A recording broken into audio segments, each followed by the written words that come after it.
মস্তিষ্কে রক্তক্ষরণ হয়ে সংকটাপন্ন অবস্থায় হাসপাতালে চিকিৎসাধীন মডেল অভিনেত্রী রিশতা লাবণী সীমানা। চিকিৎসাধীন অবস্থায় 12 দিন পার হলেও শারীরিক কোনো উন্নতি নেই তার। বর্তমানে লাইফ সাপোর্টে দিয়ে আইসিইউতে পর্যবেক্ষণে রাখা হয়েছে এই অভিনেত্রীকে।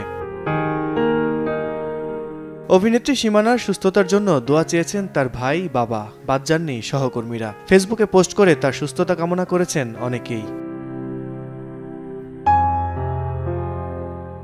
অভিনেত্রী গোলাম ফরিদা ছন্দা নিজের ফেসবুকে পোস্ট করে লিখেছেন, সীমানা এমনটা কেন হলো? এই তো সেদিন বসুন্ধরা সিনেপ্লেক্সে দেয়ালের দেশ দেখতে গিয়ে দেখা হলো তোর সাথে। কতদিন পর দেখলাম তোকে, কথা হলো। বললি কাজ শুরু করছিস আস্তে আস্তে, তাহলে যতই দিন যাচ্ছে ততই ভুলে যাচ্ছিস আমাদের। এভাবেই তুই হাসপাতালে থাকবি, আমাদের ভুলে যাবি? যাসনে, ফিরে আয় সীমানা। তোকে সবাই ভালোবাসে, সবাই তোর জন্য দোয়া করছে, শুভকামনা করছে। তোর বাচ্চাদের কথা মনে করে ফিরে আয়।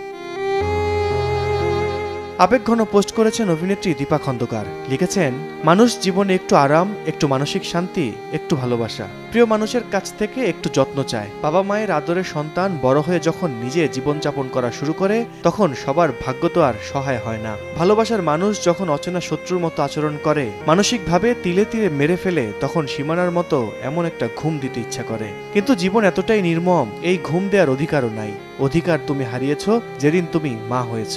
এখন তো ঘুমালে আর চলবে না, উঠে দৌড়াতে হবে রেসের ঘোড়ার মতো। না হলে মরে গিয়েও মনে হবে দায়িত্ব তো শেষ করলাম না। যাবার অধিকার কে দিল? Walk up and fight my darling. সীমানার জন্য দোয়া চেয়ে পোস্ট করেছেন বন্যা মির্জা, নিপুণ আক্তার, মৌসুমী নাগ, অভিনেতা জামশেদ শামীম সহ আরও অনেকে।